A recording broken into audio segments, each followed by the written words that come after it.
Hello my dear students and teachers. आज हम पढ़ेंगे कॉमर्स का यूनिट 8 मार्केटिंग मैनेजमेंट।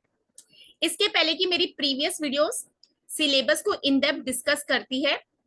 मैं आपके साथ वो प्लेलिस्ट भी शेयर कर दूंगी जिसमें मैंने कॉमर्स का सिलेबस डिस्कस किया है। और मुझे बहुत बार ये क्वेश्चन आता है कि हमें ये टॉपिक्स कौन से बुक से पढ़ने चाहिए। तो अगर आप बीकॉम ग्रेजुएट है या बीएमएस ग्रेजुएट है तो आपने ये सब्जेक्ट अपने अंडर ग्रेजुएट लेवल पर कहीं ना कहीं पढ़े। और अगर आपने मास्टर्स किया है बिजनेस मैनेजमेंट में तो भी आपने मार्केटिंग पढ़ा है। और अगर आपने एमएमएस या एमबीए किया तो भी आपने मार्केटिंग पढ़ा है। ठीक है। और इसी पर मैंने एक वीडियो भी बनाई हुई है कि हमको सिलेबस में से कौन सी बुक से कहाँ रेफर करना है। बट फिर भी मैं थोड़ा सा इनिशियल स्टार्ट दे देती हूँ गाइडेंस। अगर आप मेरी चैनल पर पहली बार आ जा रहे हैं तो मैं हमेशा बोलती हूँ एक पेन और डायरी लेके बैठ जाइए, नोट्स बनाइए सिस्टमेटिक। तो जैसे अगर मैं पेपर 1 पढ़ा रही हो रही हूँ तो आप पेपर 1 के नोट्स बनाइए। और आज जैसे मैंने पेपर 2 कॉमर्स लिया है तो उसका हम लिख लेते हैं नोट्स में यूनिट 8 डेट डाल दीजिए और सब्जेक्ट का नाम लिख दीजिए। ठीक है। अब ये यूनिट 8 है मार्केटिंग मैनेजमेंट। इसमें हमारे पास है ना दो टॉपिक्स है, एक तो मार्केटिंग होता है और एक मार्केटिंग मैनेजमेंट।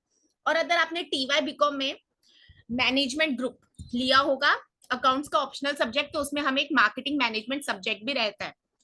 जैसे कि अगर आपने मास्टर्स किया है एमकॉम इन अकाउंटेंसी तो उसमें अगर हो सकता है आपने मार्केटिंग मैनेजमेंट सब्जेक्ट नहीं पढ़ा है तो इसमें हमें बिल्कुल घबराने की जरूरत नहीं है। और हमें ये भी पता है कि कॉमर्स में जैसे अगर मैं अकाउंट्स पढ़ती हूँ फाइनेंस पढ़ती हूँ वो थोड़ा टेक्निकल हो जाता है। बट यहाँ पर मार्केटिंग मैनेजमेंट हम थियोरी सब्जेक्ट है। अगर आप प्रैक्टिकल लवर सब्जेक्ट है फिर भी अगर आप थोड़ा सा इसे कंसंट्रेशन करें या अच्छे से रीडिंग करें और मेरे साथ बने रहिए अच्छे गाइडेंस के साथ तो डेफिनेटली आपको ये टॉपिक बिल्कुल डिफिकल्ट नहीं रहेगा। तो आज हम स्टार्ट करते हैं मार्केटिंग एंड मार्केट सेगमेंटेशन। देखिए ये ना सिलेबस लिया मैंने जो हमारे जून 2019 का है। इसमें पहला सब हेडिंग उन्होंने दिया मार्केटिंग और मार्केट सेगमेंटेशन। तो जैसे ये ब्रॉड टॉपिक है ना तो याद रखिए हमारे पास सेगमेंटेशन पर क्वेश्चन जरूर आने वाले। अगर आप मार्केटिंग के स्टूडेंट है तो आपको ये जानना जरूरी है कि we have a very important concept called as segmentation targeting and positional which I'm going to discuss in our next videos. And what is segmentation, what is targeting और what is positioning ये हम पढ़ेंगे आगे जाके। So we are studying market segmentation। ऐसे उन्होंने broadly दिया topic. और ये टॉपिक हम कहाँ पढ़ते हैं अगर आपने टीवाई बीकॉम सब्जेक्ट पढ़ा है अपने अंडर ग्रेजुएट में तो हमारे पास मार्केटिंग रहता है। जैसे कि मुंबई यूनिवर्सिटी में वो सेमेस्टर 5 का सब्जेक्ट है और मार्केटिंग मैनेजमेंट जैसे मैंने बताया ऑप्शनल सब्जेक्ट है। और एडवर्टाइजिंग हम मुंबई यूनिवर्सिटी के अंडर सेकेंड ईयर में पढ़ते हैं। ठीक है। फिर हमारे पास मार्केटिंग ब्रॉड टॉपिक उसके अंदर हम पढ़ने वाले concept and approaches, marketing channels. अब चैनल्स क्या होते हैं, डिस्ट्रीब्यूशन रिलेटेड, मार्केटिंग मिक्स। सारी दुनिया हमारी मार्केटिंग की मार्केटिंग मिक्स पर है। We have 4 Ps, product, price, place and promotion. अब ये 4 पीस को हम 4C भी बोलते हैं। अगर आपको नहीं पता है तो नोट डाउन कर लीजिए। हम कभी टेक्स्ट बुक्स के ऊपर अगर रेफरेंस बुक्स पर गए ही नहीं है तो हमारी नॉलेज लिमिटेड रहती है। ठीक है। तो मार्केटिंग मिक्स हमारे पास 4 पीस है। हर बार क्वेश्चन आएगा उसके ऊपर। Strategic marketing planning, market segmentation targeting and positioning, very very important concept. आज आप सिर्फ एक स्टूडेंट है अदर तो भी आपको ये सेशन इंपॉर्टेंट है, अगर आप एक टीचर है तो भी आपको ये सेशन इंपॉर्टेंट है। इनफैक्ट मार्केटिंग ये ऐसा सब्जेक्ट है जो हम हर जगह पर करते हैं। ठीक है। जैसे कि आप इंटरव्यू में भी जा रहे हो, you are trying to sell your services. Okay. तो हमें मार्केटिंग एक ऐसा सब्जेक्ट है जो लाइफ लॉन्ग काम आने वाला है। फिर हमारे पास प्रोडक्ट डिसीजन। तो हमारा यहाँ पर 4P स्टार्ट हो जाता है। P से प्रोडक्ट। इसमें हम पढ़ेंगे प्रोडक्ट का concept, product line. What is product line, a group of related products. जैसे कि अगर मैं अमूल की बात करूं, अमूल जो ब्रांड है उसमें सारे प्रोडक्ट्स दूध के बने होते हैं, बराबर है। हमारे पास मसाला दूध रहेगा, छाछ रहेगी, लस्सी रहेगी, बटर रहेगा, मिल्क रहेगा। तो all this products are made up of milk, so this is called as product line. फिर हमारे पास है product mix decisions. What is product mix, assortment. ठीक है। प्रोडक्ट्स की वैरायटी पढ़ेंगे। Product life cycle, very very important. Introduction stage, growth stage, maturity, decline. Introduction stage के पहले कोई आता है क्या स्टेज, यहाँ पर भी हम पढ़ेंगे। New product development, very very important. अगर आपने एमबीए किया, एमएमएस किया तो ये सारा सिलेबस वहां पर भी है। Pricing decision, second P. Factors affecting price determination, कौन से फैक्टर्स डिसाइड करते हैं कि हम प्राइस कैसे रखें। जैसे कि हमको पता है डिमांड और सप्लाई का रिलेशन है। Pricing policies and strategies. ठीक है। अभी हर 4 पीस में से सबसे इंपॉर्टेंट पी होता है हमारा प्राइसिंग। ठीक है, ये हमारा सेट का क्वेश्चन रह चुका है कि which is most sensitive P. तो अगर आप प्रोडक्ट की बात करें, प्रमोशन की बात करें और प्लेस की बात करें, तो इन तीनों पी के ऊपर खर्चा होता है हमेशा, ठीक है। बट प्राइस ही एक ऐसा पी है जो हमें रेवेन्यू जनरेट करता है। So pricing should always be right. बहुत ज्यादा होगी तो सब खरीद नहीं पाएंगे, बहुत कम होगी तो हम उसको क्वालिटी से इक्वेट करते हैं। फिर हमारे पास promotion decisions. What is promotion in marketing? अगर आप ह्यूमन रिसोर्स पढ़ते तो आपको पता है वहां पर प्रमोशन का मतलब अलग है। तो कॉन्टेक्चुअल याद रखना है। प्रमोशन डिसीजंस में हम role of promotion in marketing, promotion methods, advertising, personal selling, publicity, sales promotion tools and techniques, promotion mix, ये सब हम पढ़ने वाले। ठीक है, distribution decision, physical distribution, channels of distribution, channel management, हम कैसे डिस्ट्रीब्यूट करते हैं। आप अमेजोन से प्रोडक्ट्स ऑर्डर कर रहे हैं, वो आपके घर में कैसे आ रहे हैं? मिडल मैन के थ्रू आ रहे हैं, कुरियर के थ्रू आ रहे हैं, ठीक है। तो उनको क्या बोला जाता है? Consumer behaviour, very very important concept, हर बार आपको क्वेश्चन आएंगे। Consumer buying process, stages of consumer buying process, factors influencing consumer buying decisions. जैसे कि अगर आप देखेंगे तो अभी एकेडमिक ईयर आ रहा है, तो डेफिनेटली हम लोग सब लोग जाके क्या करने वाले? बुक्स, स्टेशनरी, कैलकुलेटर, या बारिश आने वाली है तो हमको पता है रेनीवेयर खरीदना है। तो ये हमारे बहुत सारे फैक्टर्स हैं जो डिसीजन को अफेक्ट करते हैं। सर्विस मार्केटिंग में और ट्रेंड्स इन मार्केटिंग, हम सर्विस मार्केटिंग, अगर आप सेल्फ फाइनेंसिंग के स्टूडेंट है तो आपको पता होगा सर्विस मार्केटिंग एक पूरा सब्जेक्ट है हमारे पास। आपने अगर मास्टर्स लेवल पर पढ़ा है, या फिर जैसे कि अगर हम FI BCom में सर्विस सेक्टर पढ़ते हैं सेमेस्टर 2 में, तो वहां पर भी एक कौन से कॉन्सेप्ट्स आ जाते हैं, ठीक है। सर्विस मार्केटिंग क्या रहती है, what is the difference between idea, goods and services, ये भी डिस्कस करेंगे। ट्रेंड्स इन मार्केटिंग क्या हमारे पास? सोशल मार्केटिंग ना, व्हाट इज सोशल मार्केटिंग? कोई ऐसी एक्टिविटी, कोई ऐसी मार्केटिंग जो सोसाइटी के लिए रेलेवेंट है विदाउट एनी कमर्शियल बेनिफिट। जैसे मैं आपको एग्जांपल दूं, पल्स पोलियो का कैंपेन अगर आपने देखा होगा, 2 बूंद जिंदगी के, तो ये सोशल बेनिफिट है, ठीक है। उसमें कोई कमर्शियल नहीं है। हम चाहते हैं कि इंडिया पोलियो से मुक्त हो जाए, eradication of polio. So this is social marketing. Then online marketing, green marketing. What is green marketing? Environment friendly products. Direct marketing, there is no middle man involve. अगर मैं आपको पूछूंगा डायरेक्ट मार्केटिंग है but direct selling पर भी question आएंगे। तो देखिए, कुछ चीजें हमारे सिलेबस पर नहीं लिखी होती है, बट वो हमें जब डिटेल में पढ़ते हैं सब्जेक्ट में तो डेफिनेटली वो पार्ट होता है। Rural marketing, maximum of the population in India is staying in rural areas, और उनकी मार्केट को टैप करना बहुत इंपॉर्टेंट है। और अगर आप फॉलो करते हैं ब्रांड्स या उनकी स्ट्रेटेजीज को, या आप कभी केस स्टडीज पढ़ते हैं, तो आप HUL का पढ़ सकते हैं, कैसे वो लोग टारगेट मार्केट रूरल एरियाज को टैप कर रहे हैं। CRM टेक्निकल हो जाता है थोड़ा सा, पूरा एक सब्जेक्ट है हमारे पास सेल्फ फाइनेंसिंग में। अदरवाइज BCom में आप थोड़ा सा कॉन्सेप्ट पढ़ते हैं, कस्टमर रिलेशनशिप मैनेजमेंट पढ़ेगा आगे, एंड लॉजिस्टिक्स मैनेजमेंट। जब हम लॉजिस्टिक्स पढ़ते हैं तो सप्लाई चेन मैनेजमेंट भी पढ़ना है हमें, ठीक है। तो हमारे पास देखिए सब्जेक्ट में कितना उन्होंने ब्रॉड टॉपिक्स बनाए। मार्केटिंग, फिर हमारे 4 P's, product, price, place, promotion. उसके बाद हमारे पास कंज्यूमर बिहेवियर, सेल्फ फाइनेंसिंग में पूरा सब्जेक्ट। अदरवाइज TY BCom में हमारे पास एक मॉड्यूल है service marketing, trends in marketing, laws. Syllabus कहां से बनने वाला है? इन्हीं टॉपिक में से, इन्हीं सब टॉपिक्स में से बनेगा। तो अगर मैं एक्सपेक्ट करूं 10 क्वेश्चंस पर टॉपिक, या मैं सोच रही हूँ कि 5 क्वेश्चंस तो आ जाएंगे। मैं हमेशा बोलती हूँ कि पेपर 2 प्रेडिक्टेबल नहीं रहता है। पेपर 2 हमारा 200 मार्क्स का रहता है, ठीक है। हमारे पास 10 टॉपिक्स है, तो आप कितने एज्यूम, या हम सोच के जाए कि कितने क्वेश्चन आ सकते हैं। कई बार ऐसा होता है कि मैंने ह्यूमन रिसोर्स मैनेजमेंट पढ़ा था अच्छे से, बट उस पर क्वेश्चन ही नहीं आए। कई बार हमने लॉ पढ़ के जाते, उस पर क्वेश्चन नहीं आते। तो यहाँ पर हमको थोड़ी मेहनत करनी है, क्योंकि कुछ चीजें पेपर 2 में अपने हाथ में नहीं है। पेपर 1 इज प्रेडिक्टेबल, क्योंकि मुझे पता रहता है कि वी हैव 5 क्वेश्चंस पर topic, so I can target 10 marks पर टॉपिक।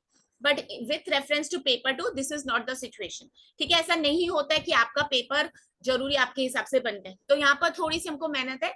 फिलहाल हम जो टॉपिक पढ़ रहे हैं उस पर फोकस कीजिए।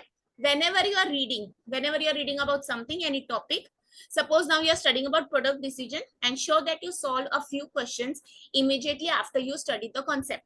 इससे क्या होता है ना, मुझे पता लगता है कि मैंने क्या पढ़ा है और मुझे उसके बेसिस पर क्वेश्चन सॉल्व करने आ रहे हैं कि नहीं, ठीक है। आगे बढ़ते हैं, आज थोड़ा सा मैं आपके साथ डिस्कस करती हूँ। Let's read what is marketing and marketing management. According to American marketing association, marketing is the process. तो याद रखिए, मार्केटिंग एक प्रोसेस है। When we use the word process, it means steps, ठीक है। It is a process of planning and executing. तो आप सिर्फ पेपर वर्क नहीं कर रहे, आप उसकी एक्चुअल इंप्लीमेंटेशन कर रहे। किस चीज की कर रहे? प्लानिंग और एग्जीक्यूटिंग। द कंसेप्शन, आइडिया जैसे आता है ना, कंसीव होता है, तो conception, pricing, promotion and distribution of ideas, goods and services to create exchanges that satisfy individual and organizational goals. फिर से पढ़ते हैं, planning and executing the conception, तो प्रोडक्ट कैसे आएगा, कंसीव होगा आइडिया, प्राइसिंग, 4 P's हमारे, product, price, place and promotion, किस चीज की, आइडियाज की, गुड्स एंड सर्विसेज। अब आइडियाज क्या है, जैसे कि अगर मैं आपको बोलूं, हम इंडिया को कोशिश करें कि ड्रग्स, जो बच्चे गलत एक्टिविटीज में लग जाते हैं, ठीक है, ड्रग्स लेते हैं, अपनी लाइफ स्पॉइल करते हैं, हम कैंपेन करें कि एंटी ड्रग कैंपेन। तो यहाँ पर क्या है, we are not selling a good और a services, it is a idea. हम ये चाहते हैं कि हमारे यंगस्टर्स ड्रग्स की तरफ नहीं जाए। जैसे मैंने आपको पल्स पोलियो का एग्जांपल दिया, या फिर मैं आपको बोलूं हमने स्वच्छता भारत सोचा हुआ है, तो it is an idea that one day India will be स्वच्छ, ठीक है। तो यहाँ पर ये होता है idea. What are goods, goods are tangibles, and what are services, intangibles. Detail में पढ़ेंगे, और बेसिक लेवल इतना तो हमें आता है, what is the difference between ideas, goods and services. यहाँ पर भी आपको क्वेश्चन बन जाएंगे। To create exchanges, what is exchange, एक सेलर है, एक बायर है। क्यों ये हो रही है मार्केटिंग, या क्यों सेलिंग हो रही है, because we want to satisfy individual and organization goals. तो या तो हम इंडिविजुअल सेलर को बेच रहे हैं, या तो हम ऑर्गेनाइजेशनल को बेच, ठीक है। अगर सपोज आप अपने घर में कोई ऐसा प्रोडक्ट यूज कर रहे हैं जो आपके जैसे घर के किचन के लिए आपको काम आ रहा है, ठीक है, मैं एग्जांपल दूं तो साबुन का, तो आप इंडिविजुअल लेवल पर आएंगे तो आप कम साबुन खरीदेंगे, but if you are in organization, आप ऑर्डर करें तो डेफिनेटली वहां पर बल्क बाइंग होगी, ठीक है। तो यही डिफरेंस रहता है। फिर पढ़ते हैं, what is marketing management, is planning, organizing, controlling and implementing. तो पी से प्लानिंग, ओ से ऑर्गेनाइजिंग, कंट्रोलिंग एंड इम्प्लीमेंटिंग हम ह्यूमन रिसोर्स में पढ़ते हैं ना, ठीक है। मैनेजमेंट में पढ़ते हैं POSD CORP, तो वैसे प्लान करते हैं, organize, controlling and implementing of, किस चीज की इंप्लीमेंट करे, किस चीज की प्लानिंग करे, किस चीज की ऑर्गेनाइजिंग करे, marketing programs, policies. Now what are programs, what are policies, अगर आपने स्ट्रेटेजिक मैनेजमेंट सब्जेक्ट पढ़ा है तो व्हाट आर पॉलिसीज ये आपको पता होगा, ठीक है। Guidelines, what are strategies, anything that helps to achieve your objective. जैसे आज मैंने आपको बोला आप मेरे साथ पेन और डायरी लेके बैठ जाइए, तो वो एक स्ट्रेटेजी है कि जब मैम पढ़ाएगी हम नोट्स बनाएंगे, बाद में हमें रिवीजन के लिए काम। So it is a strategy to qualify your NET examination. And tactics, now what is the difference between strategies and tactics, वो आप स्ट्रेटेजिक मैनेजमेंट में पढ़ सकते हैं। क्या स्ट्रेटेजीज लॉन्ग टर्म है और टैक्टिक्स शॉर्ट टर्म है, वो हम डिस्कस करेंगे स्ट्रेटेजिक मैनेजमेंट में। which are designed to create and satisfy the demand for the firm's product offerings और services as a means of generating an acceptable profit, ठीक है। तो मार्केटिंग कभी भी फ्री में नहीं होती है, जो भी वो आपको ऑफर करे प्रोडक्ट, सर्विसेज और ideas, it is generally with the aim of earning profit. Definitely हमें कस्टमर सेटिस्फेक्शन करना है, बट साथ में हमें प्रॉफिट भी कमाना है, ठीक है। गुड क्या, physical entity, services are intangible, features पर क्वेश्चंस बहुत बार आते हैं। आइडियाज प्रोवाइड इंटेलेक्चुअल बेनिफिट्स, ठीक है, इंटेलेक्चुअल मतलब माइंड रिलेट। जैसे मैंने बोला इंडिया को हम एज्यूम करें कि एक दिन इंडिया स्वच्छ भारत अभियान हो जाए, ठीक है। तो गुड सर, अगर आप कभी फिलिप कॉटलर की बुक पढ़ेंगे मार्केटिंग मैनेजमेंट, तो आपके वहीं से क्वेश्चन फ्रेम होते हैं, वहीं से हमारे पास कॉन्सेप्ट क्लियर होते हैं, ठीक है। टेक्स्ट बुक्स के लेवल के ऊपर आगे बढ़ना चाहिए हम टीचर्स को, हमें रेफरेंस बुक्स के लिए जाना चाहिए। क्वेश्चन देख लेते हैं, मैथ सेट 2021 का क्वेश्चन है, basic question. Marketing refers to, मैंने डायरेक्टली आंसर भी दिया है। ऑप्शन हमारे पास social and managerial process of anticipating, identifying and satisfying customer requirements profitably, ये मार्केटिंग की डेफिनेशन है, यहाँ पर यही करेक्ट आंसर है। कभी भी आंसर आता भी हो तो सारे ऑप्शंस एक बार पढ़ लीजिए। Managerial process of measuring customer requirements, process of creating demand for goods and services made available in the market, process of collecting and analyzing data related to future requirements of customers, ठीक है। तो यहाँ पर इसका correct answer है marketing है, social एक manager process है जो एंटिसिपेट, प्रेडिक्ट करता है, आइडेंटिफाई करता है एंड सेटिस्फाई करता है, ठीक है। तो मैं इसकी कोडिंग बना देती हूँ, IAS, identifying, anticipating and satisfying customer requirements with the aim of earning profit, ठीक है। तो I से आइडेंटिफाई, A से एंटिसिपेट और S से सेटिस्फेक्शन, तो IAS। और हम ये क्यों कर रहे हैं, कस्टमर्स के लिए और with the aim of earning profit, ठीक है। बाकी इसकी डेफिनेशन, ये तो बेसिक क्वेश्चन था, आगे बढ़ते। You went to an amusement park, amusement park जैसे मैं अगर बोलूं हम यहाँ पर जाते हैं, अगर कोई ये वाटर पार्क में चले जाओ, एसएल वर्ड चले जाओ, ठीक है।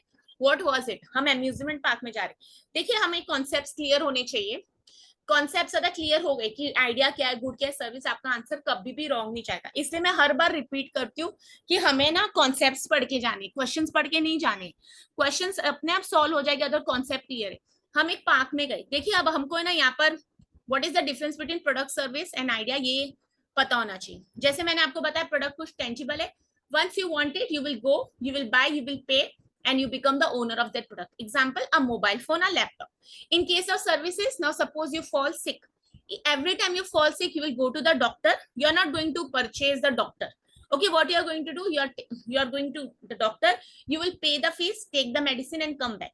Again you won't feel good, you will go to the doctor, you will pay the fees. So there is no ownership under services. ठीक है, इंटेंजिबल है. आप लॉयर के पास जा रहे हैं केस डिस्कस करने, आप क्या कर रहे हैं, उनको लॉयर को खरीद के नहीं आ रहे. ठीक है, तो वो हम सर्विसेज के फीचर्स में पढ़ेंगे. आइडिया मैंने आपको ऑलरेडी बता दिया, जैसे स्वच्छ भारत अभियान. और यहाँ पर एक्सपीरियंस है, आप वहां पर जा रहे हैं ना, आप एक्सपीरियंस लेके आ रहे. हो सकता है कोई राइड्स में आपको बहुत डर लग रहा हो, कोई राइड्स में आपने बहुत इंजॉयमेंट की. ठीक है, वहां पर आपने कुछ खाया, फोटोज खींची, सेल्फी पॉइंट था. So when you went to an amusement park, it is an experience, it is not a service. It is, अभी देखिए अगर सर्विस ऑप्शन में नहीं दिया होता या एक्सपीरियंस नहीं दिया होता, ठीक है, एक्सपीरियंस नहीं दिया होता तो आप उसको सर्विस मार्क करते, बट यहाँ पर एक्सपीरियंस है. और अगर आप फिलिप कॉटलर की बुक पढ़ेंगे तो आपको उसमें बहुत सारी चीजें मिल जाएगी. सिर्फ परचेज ऑफ सर्विस नहीं है, सिर्फ परचेज ऑफ प्रोडक्ट नहीं है, आइडिया नहीं, एक्सपीरियंस है. ठीक है, this is a direct question अगर आपने कभी कॉटलर की बुक पढ़ी होगी. ठीक है, तो अम्यूजमेंट पार्क में हम जाके क्या ले रहे हैं, एक्सपीरियंस. आप वहां पर भूलैया में जाओगे या गया तो कोई हॉरर वाला होगा, तो वो एक एक्सपीरियंस लेके आ रहे हो. ठीक है, सो ये the correct answer is D and experience. Moving on to the next concept, marketing concept. Very very important. Marketing कैसे इवॉल्व हुई है, जब भी कोई सब्जेक्ट हम पढ़ते हैं. अब देखिए मैं इसको आपको डिटेल में बहुत पढ़ा सकती हूँ, but what you have to remember, for NET SET we are already studying 10 topics in paper 1 and 10 topics in paper 2. So identify उसमें से कीवर्ड्स क्या है, हाउ डू यू रिमेंबर. तो कितने कॉन्सेप्ट है, एक्सचेंज कॉन्सेप्ट क्या बोलता था, स्टार्टिंग कॉन्सेप्ट था जहां से मार्केटिंग स्टार्ट हुई थी, it was selling and buy. मेरे पास जो नहीं है वो आपके पास हम एक्सचेंज करेंगे. Remember the barter system. ठीक है, आपके पास चावल नहीं है, मेरे पास गेहूं है, तो हम एक्सचेंज कर लेंगे. So this is exchange. It started with exchange concept, simple concept. Production concept क्या होता है, customers will prefer those products that are widely available and affordable. तो प्रोडक्शन कॉन्सेप्ट क्या बोलते हैं कि जो प्रोड्यूस हो रहा है ना वो ही हम खरीद पाएंगे. एक टाइम ऐसा था, there was no concept of customer satisfaction. Okay, so whatever was produced by the manufacturer has to be consumed by the customer, क्योंकि वहां पर कोई और ऑप्शन था ही नहीं. ठीक है, और यहाँ पर हमको क्या रखना है, कीवर्ड क्या है, प्रोडक्शन और क्वांटिटी. हम जो क्वांटिटी प्रोड्यूस कर रहे हैं हमको वही मिल रहा है. ठीक है, अब थर्ड कॉन्सेप्ट आता है प्रोडक्ट कॉन्सेप्ट. और रिमेंबर ईच सब्सिक्वेंट कॉन्सेप्ट, मतलब production concept better exchange concept से, प्रोडक्ट कॉन्सेप्ट बेटर है प्रोडक्शन कॉन्सेप्ट से. ठीक है, तो फिर कैसे इवॉल्व हुआ प्रोडक्ट कॉन्सेप्ट. अब प्रोडक्ट कॉन्सेप्ट क्या बोलता है, consumers will prefer those products that offer good quality, performance and innovative features. Consumers यहाँ पर प्रोडक्ट की क्वालिटी, प्रोडक्ट की परफॉर्मेंस देख के प्रोडक्ट खरीदेंगे. तो this is better than the production, क्योंकि प्रोडक्शन में सेलर पर फोकस किया जा रहा था, बट प्रोडक्ट पर एक्चुअली हम सोच रहे थोड़ा कस्टमर के बारे, क्योंकि कस्टमर वही प्रोडक्ट खरीदा जिसकी क्वालिटी उसको अच्छी लगेगी. ठीक है, the main focus is on product improvement. यहाँ पर भी मैंने क्या लिखे, क्वांटिटी. सेलिंग कॉन्सेप्ट क्या होता है, जिसके लिए हमें एडवर्टीजमेंट की जरूरत होती है. Okay, customers will prefer those products that are aggressively promoted. अगर आपको मार्केट में पता ही नहीं, देखिए एक टाइम ऐसा था कि टीवी, टेलीविजन, रेडियो इतने नहीं थे. अब तो आपको पता है, at the touch of a button you can get everything. Okay, और अब तो बच्चों को तो सब पता ही होता है, बट एक टाइम पर we were not aware of there are certain products in the market. ठीक है, the selling concept is usually follow to sell unsought goods. Underline कर लीजिए, इस पर क्वेश्चन आता है. अनसॉर्ट गुड्स कौन से होते हैं, जिसके लिए, जैसे अब मैं बताऊं, लोग उसको खरीदना नहीं चाहते. अब आप इंश्योरेंस खरीद रहे, क्यों खरीद रहे, अपनी लाइफ की प्रोटेक्शन के लिए. हम अगर मर गए तो हमारे ऊपर जो डिपेंडेंस है, तो ये कुछ ऐसे प्रोडक्ट्स है कि हम इसको विलिंगली बाय नहीं करना पाए, आउट ऑफ फियर. अभी जैसे मैं आपको बोलूं फ्यूनरल सर्विसेज, अब तो आपको पता है कि फ्यूनरल सर्विसेज भी होती है, वो सर्विसेज भी आउटसोर्सिंग होती है. ठीक है, विल एनीबडी एवर प्लान की अगर हमारी डेथ हो गई तो फ्यूनरल सर्विस होना चाहिए, नो. तो ये ऐसे गुड्स से, मतलब जो है अवेलेबल आजकल, उसकी भी सर्विसेज है, और ये अनसॉर्ट गुड्स कहलाए जाते हैं. ठीक है, इंश्योरेंस की बात कर ली, जहां पर फियर है. ठीक है, आपको वो आके समझाएंगे, अगर आप मर गए तो आपके डिपेंडेंस का बहुत फायदा होने वाला है. Okay, so these are unsought goods, and unsought goods need aggressive promotion, aggressive marketing, otherwise people are not willing to buy those products. डर से कोई प्रोडक्ट हमको तो ना, अब चॉकलेट को तो आप ब्रांडिंग नहीं भी करोगे तो हर मोमेंट पर हम चॉकलेट खा सकते हैं. ठीक है, बट यहाँ पर आपको कीवर्ड क्या रखना है, जहां पर एग्रेसिवली प्रमोशन की जरूरत है, और unsought goods. Okay, example insurance. तो यहाँ पर एडवर्टाइजिंग का कॉन्सेप्ट है. नेक्स्ट हमारे पास marketing concept. This concept believes that the success of the organisation largely depends on customer satisfaction. The whole of marketing surrounds around the customer. Customer satisfaction कितना भी पुराना टॉपिक हो जाएगा, it is still that relevant, क्योंकि अगर customer satisfaction नहीं है तो हम नेक्स्ट स्टेप डिलाइट पर तो जा ही नहीं सकते. So your basic is to satisfy the customers. It is customer oriented. तो क्वेश्चन आ चुका है डायरेक्टली, कस्टमर ओरिएंटेड कॉन्सेप्ट कब से स्टार्ट हुआ? मार्केटिंग से स्टार्ट हुआ. Next is societal concept. This concept assumes that a company can prosper if it strikes a balance of three elements. We should take responsibility for the society welfare, customer satisfaction and company profit. तो इसमें मैं सिर्फ customer को satisfy नहीं कर रही हूँ, इसमें सिर्फ मैं पैसा नहीं कमा रही हूँ, but I am trying to maintain a balance between the society welfare, customer satisfaction, company profit. I give an example. अगर हम प्लास्टिक की बात करें तो प्लास्टिक आपको पता है वन टाइम यूज.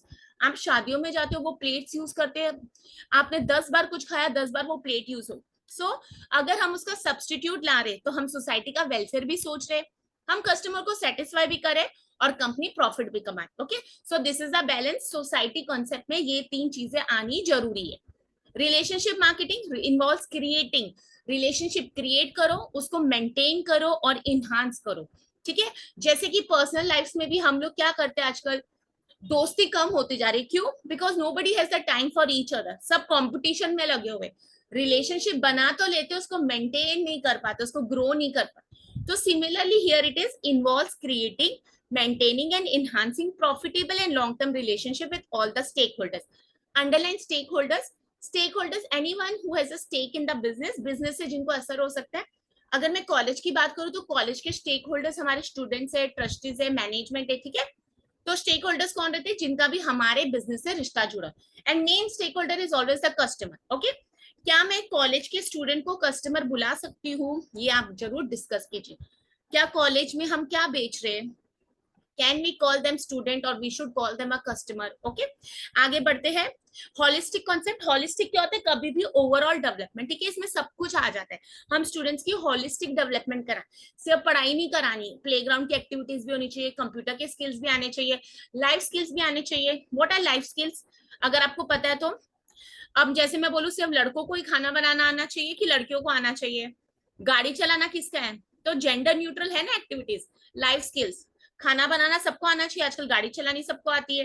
ठीक है, तो होलिस्टिक वैसे डेवलपमेंट. तो फिलिप कॉटलर इंट्रोड्यूस किया कॉन्सेप्ट. तो डायरेक्ट क्वेश्चन आता था कि होलिस्टिक कॉन्सेप्ट किसने दिया? तो Philip Kotler. This concept states that everything matters in marketing. It consist of 4 elements: integrated marketing, relationship marketing, internal marketing और परफॉर्मेंस मार्केटिंग. अगर हम बात करें रिलेशनशिप मार्केटिंग, तो रिलेशनशिप मार्केटिंग किससे है? हम किससे रिलेशन बना रहे हैं? हम कस्टमर से रिलेशन बना रहे, एम्प्लॉय से रिलेशन बना रहे, पार्टनर्स, फाइनेंशियल कम्युनिटी. ठीक है, जहां से भी हमारी रिलेशनशिप बन के हमको बेनिफिट हो. कस्टमर से अगर रिलेशन बिगड़ गया तो हमारी मार्केट तो आउट हो जाएगी. तो रिलेशनशिप. अगर मैं बात करूं इंटरनल मार्केटिंग, तो internal departments, marketing department, advertisement department, production department. अगर मैं इंटीग्रेटेड मार्केटिंग की बात करूं तो अगर आपने प्रमोशन, एडवर्टाइजमेंट सब पढ़ा है तो communication, product, service, channel, price, ये सब इंटीग्रेटेड मार्केटिंग है. परफॉर्मेंस मार्केटिंग क्या रहेगी? हम कहां से हम कैसे बता रहे हैं कि हमारी परफॉर्मेंस अच्छी है? आप बैलेंस शीट देखते हो, सेल्स रेवेन्यू चेक करते हो. ठीक है, इन्वायरमेंट, सोशल, लीगल सब कॉन्सेप्ट फॉलो किया है कि नहीं, हमारी ब्रांड वैल्यू क्या है, हमारी ब्रांड इक्विटी क्या है. अगर अभी आप गूगल पर जाओगे, आप पूछोगे सबसे ज्यादा ब्रांड कौन सा सेल करता है, तो आपको पता लगेगा ना कौन सा है. ठीक है, फिर हमारे पास सोशल मार्केटिंग, तो जैसे मैंने आपको पहले ही बता दिया था. तो अगर मैं होलिस्टिक कॉन्सेप्ट की बात करूं तो इंटीग्रेटेड मार्केटिंग है, रिलेशनशिप मार्केटिंग है, इंटरनल मार्केटिंग है और परफॉर्मेंस मार्केटिंग है. इसके अंदर इंटीग्रेटेड मार्केटिंग में क्या आ जाएगा? सारे पीस इंटीग्रेट करें ना, 4 पीस. रिलेशनशिप मार्केटिंग तो हमें पता है, रिलेशनशिप्स को बिल्ड करना है, मेंटेन करना है. Internal marketing within the organization, employees, training दो उनको. ठीक है, if you can not satisfy your internal customers, how will reach out to your external customers? Who are the internal customers? Your employees. ठीक है, फिर हमारे पास है परफॉर्मेंस मार्केटिंग. परफॉर्मेंस मार्केटिंग से ही तो पता लगेगा ना कि प्रॉफिट्स है कि नहीं, कस्टमर लॉयल है कि नहीं, कस्टमर सेटिस्फेक्शन हो रहा है कि नहीं, मार्केट शेयर है कि नहीं. तो ये हम पढ़ सकते हैं. हर बार क्वेश्चन आएगा, प्रोडक्शन कॉन्सेप्ट और प्रोडक्ट कॉन्सेप्ट को कंफ्यूज करके पूछे गए. एसर्शन में प्रोडक्शन के बारे रॉन्ग पूछे गए, प्रोडक्ट के बारे राइट होगा. कौन सी स्टेटमेंट करेक्ट है, कौन सा स्टेप पहले आया था. फिर अनसॉर्ट गुड्स के ऊपर क्वेश्चन आ जाता है. मार्केटिंग ओरिएंटेशन कब से स्टार्ट हुई, इसमें से कौन से वाले कॉन्सेप्ट्स सिर्फ कस्टमर को फोकस कर रहे, या कौन से वाले स्टेप सिर्फ, कौन से स्टेजेस सिर्फ मार्केट वालों को ही फेवर करती थी, मतलब सेलर्स को। तो ऐसे हर एक कॉन्सेप्ट पर आपको क्वेश्चन बन सकता है। It can be match the following, it can be assertion and reasoning. Conceptual clarity रखिए, अपने आप आपके क्वेश्चन सॉल्व हो जाएंगे। ठीक है, नेक्स्ट पढ़ते हैं। अब ये क्वेश्चन दिया है, देखिए मैच द कॉलम है, exchange concept, production concept, product concept से what is the strategy to solve match the following. First, read both the columns. If there is any heading given, so here list one we have concepts of marketing. So understand the question is on concepts. Next, the description is given the features. Okay. So let's read option on the right side list features. The company has to aggressively promote and push its product. अभी आपने अगर मेरा session सुना है ध्यान से, तो मैंने aggressively promotion के लिए unsought goods बोले थे, और वो कौन सा कॉन्सेप्ट था? Sales concept. तो डी और 1 को मैच होना जरूरी है। Okay, unsolved goods. अगली बार ये क्वेश्चन को बनाएंगे इंश्योरेंस, तब भी मुझे याद रखना है कि वो सेल्स कॉन्सेप्ट है। ठीक है, प्रैक्टिकल क्वेश्चन। देखिए हम क्या करते हैं ना, सिलेबस पढ़ जाते हैं, हमारी प्रैक्टिकल एप्लीकेशन कहीं पर नहीं है। Okay, and we are not in the industry, तो हमारी प्रैक्टिकल एप्लीकेशन होती नहीं है। तो जब भी आप मार्केटिंग जैसा सब्जेक्ट पढ़ रहे हैं ना, उसके क्वेश्चन, अब आप टीवी पर एडवर्टीजमेंट भी देख रहे हैं ना, तो वो भी आपका कल क्वेश्चन बन सकता है। सो दिस इज, मतलब मैं बोलूंगी marketing is a very beautiful subject. आगे चलते हैं। It holds that exchange of a product between seller and buyer is the central line. देखिए एक्सचेंज की बात करें तो एक्सचेंज कहां पर है? Marketing can be manage by managing production, तो यहाँ पर प्रोडक्शन कोडिंग है। It tries to achieve marketing success through product attributes, तो देखिए डायरेक्ट है, हम इजी सॉल्व कर सकते हैं। तो एक्सचेंज कॉन्सेप्ट को मैं किससे मैच करूँ? ए पर आ जाते हैं। ए मैच हो रहा है लिस्ट 2 में, मैंने वहां पर नंबरिंग देना भूल गई हूँ बी वाली लिस्ट में फीचर्स में, तो ए एक्सचेंज कॉन्सेप्ट आना चाहिए सेकंड वाले से। It holds that exchange of a product between seller and buyer is the central idea of marketing. Production concept में आपके पास मैच हो रहा है ये थर्ड वाला option. Marketing can be manage by marketing production. Product concept C हमारा match हो रहा है ऑप्शन नंबर 4 से। यहाँ पर it tries to achieve marketing success through product attributes. What are product attributes? Homework. Sales concept, company has to aggressively promote. तो देखिए हमने ये स्लाइड पढ़ ली, तो हमारी ये स्लाइड कितनी आसान होगी क्वेश्चन सॉल्व करना। अगली बार मैं यहीं से आपको घुमा फिरा के हॉलिस्टिक के ऊपर क्वेश्चन पूछ लूंगी, हॉलिस्टिक को और थोड़ा सा डिफिकल्ट कर दूंगी, तो इंटरनल और इंटीग्रेटेड का डिफरेंस पूछ लूंगी। इंटीग्रेटेड में तुरंत याद आना चाहिए, इंटीग्रेशन है, कॉम्बिनेशन है 4 पीस, और इंटरनल में इंटरनल डिपार्टमेंट की बात करें।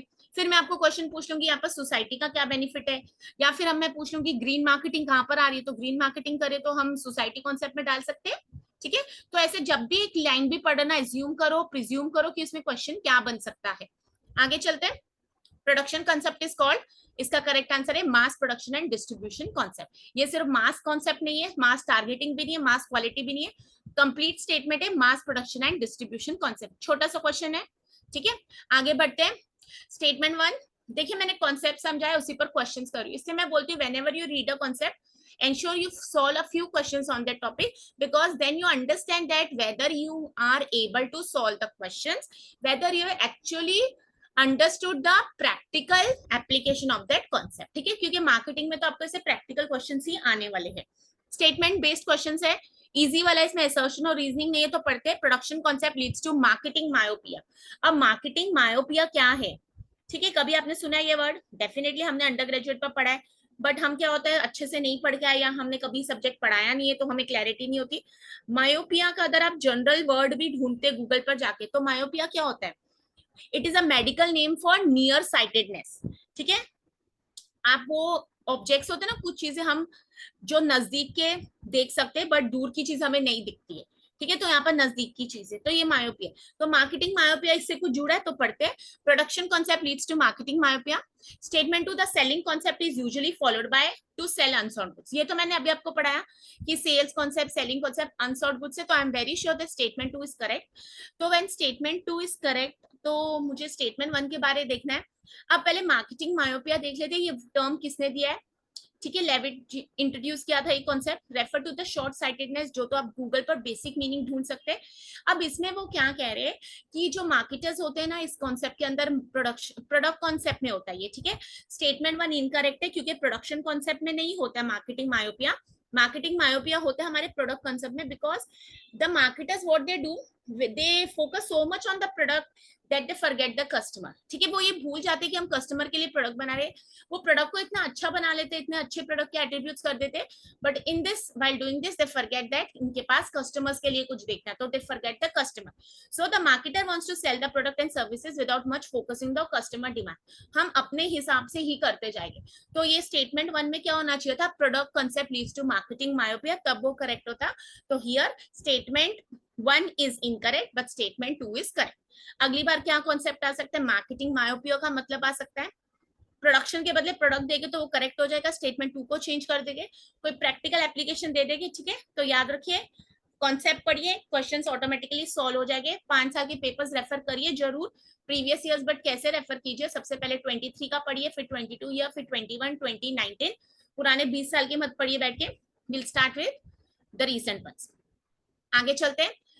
सेट 2021 का क्वेश्चन है, द कस्टमर ओरिएंटेशन इंप्लाइज.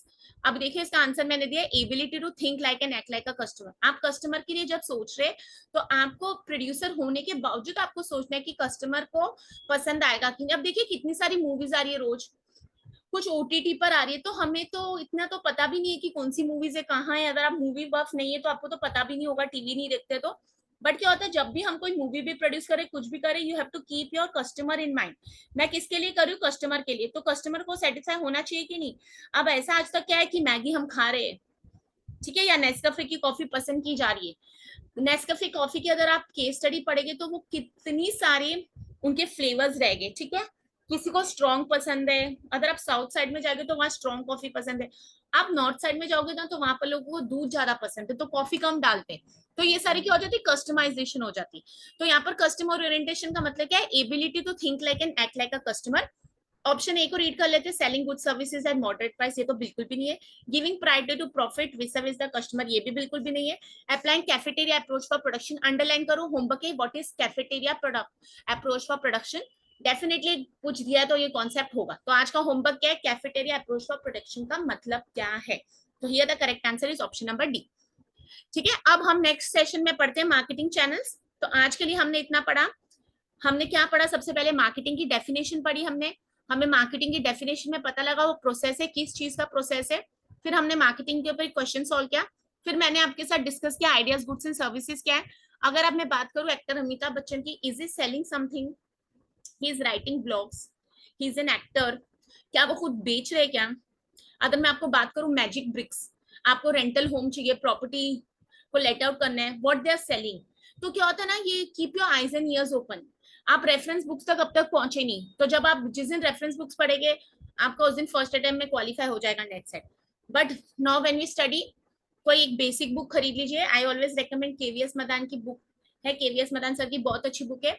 वो बुक है ना 7 इयर्स की कंपाइलेशन तो नहीं है, but definitely it gives you a good knowledge की व्हाट वी कैन स्टडी. और आपको इन डेप्थ पढ़ना है तो अभी जैसे ये मैंने आपको बताया, आप फिलिप कॉटलर की बुक ओपन करते तो ये डायरेक्ट क्वेश्चन था उसमें. तो कॉन्सेप्ट्स क्लियर हो गए, आप कौन सी भी अच्छी बुक से पढ़िए. फिर मार्केटिंग कॉन्सेप्ट्स हमने पढ़े, कितने कॉन्सेप्ट्स हमारे पास 7, मैंने उसके ऊपर आपको क्वेश्चन सॉल्व कराए. सबका कीवर्ड याद रखना है, ठीक है. जैसे प्रोडक्शन कॉन्सेप्ट, अब मैंने यहाँ पर प्रोडक्शन कॉन्सेप्ट में मायोपिया नहीं पढ़ाया था, वो क्वेश्चन से पढ़ाया. तो जब क्वेश्चन में पढ़ाया तो कॉन्सेप्ट क्लियर हो गया. बट अगर आप सिर्फ क्वेश्चन पढ़ते जा रहे हो और कॉन्सेप्ट पता ही नहीं, तो आपका आंसर तो रॉन्ग जाएगा. तो इससे याद रखिए कॉन्सेप्ट पढ़िए और आंसर रॉन्ग नहीं जाएगा. मैच द फॉलोइंग किया हमने स्टेटमेंट. तो देखिए मैंने एक ही कॉन्सेप्ट पर, कॉन्सेप्ट्स ऑफ मार्केटिंग पर मैंने आपको कितने 3-4 क्वेश्चन करा दिए. ठीक है, तो पढ़िए. ऐसे 4 ऑप्शंस दिए जाते हैं. हमारे पास बहुत कम दिन है, एग्जाम होगा कि नहीं, पोस्टपोन होगा, हमको ये सारी चीजें फोकस नहीं करनी है. पढ़ाई करते रहिए, मेरे साथ बने रहिए. आपको मेरी वीडियो और कंटेंट पसंद आ रहा है तो प्लीज मेरे चैनल को लाइक शेयर और सब्सक्राइब कीजिए. ये वीडियो सिर्फ नेट सेट कैंडिडेट्स के लिए नहीं है. अगर आप टीवाई बीकॉम के स्टूडेंट हैं या आप उनको पढ़ा रहे तो उनसे भी शेयर कीजिए. ठीक है, ये आपको लाइफ लॉन्ग काम आने वाला है. और मार्केटिंग एक ऐसा सब्जेक्ट है जो इवॉल्व होता है, बट बेसिक्स तो हमारे सेम ही रहते हैं. ठीक है, थोड़े दिन पढ़ाई करते हैं, फिर मिलते हैं नेक्स्ट वीडियो में. आई नो वैकेशन है, बट वैकेशन में आप मेरे सेशन को 1 घंटा तो रोज सुनेंगे तो चल जाएगा. मूवी 3 घंटे की देख लेते हो तो सोच लिए 1 घंटा केपी मैम के साथ आप पढ़ सकते हैं. ठीक है, I wish you all the best. फिर मिलते हैं हम नेक्स्ट वीडियो में न्यू कॉन्सेप्ट के साथ.